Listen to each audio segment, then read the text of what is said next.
খাবার খাওয়ার পরই ঘুম পায়, শরীর ক্লান্ত লাগে। এটা আসলে অলসতা না, এর পেছনে আছে বিজ্ঞান। যখন তুমি অনেক কার্বোহাইড্রেট বা মিষ্টি খাও, তখন শরীরে গ্লুকোজ বেড়ে যায়। এই গ্লুকোজ সামলাতে শরীর ইনসুলিন ছেড়ে দেয়। ফলাফল, রক্তে চিনি হঠাৎ নেমে যায়, আর তখনই মাথা, ঝিমঝিম ঘুম, ক্লান্তি। এমনকি ভারী ভাজা বা প্রসেস খাবার খেলে শরীরে হজমে অতিরিক্ত এনার্জি খরচ করতে হয়। তাই রক্তের প্রবাহ যায় পেটের দিকে, আর মস্তিষ্কের রক্ত কমে গেলে তুমি হয়ে পড়ো একেবারে ডালুডুলু। খাবারের পর ঘুমের নয়, এনার্জি পাওয়া উচিত।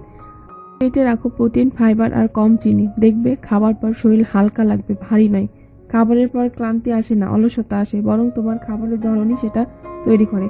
আজ থেকেই বদলাও সকাল দুপুরের খাবার অভ্যাস, আর শরীরকে দাও সত্যিকারের এনার্জি। আপনি যদি একজন সচেতন মানুষ হয়ে থাকেন, তাহলে চ্যানেলটি সাবস্ক্রাইব করবেন, কারণ প্রতিদিনের ছোট ছোট পরিবর্তনগুলোই আপনার জীবনকে আরো সুন্দর করে তুলবে। আল্লাহ হাফেজ।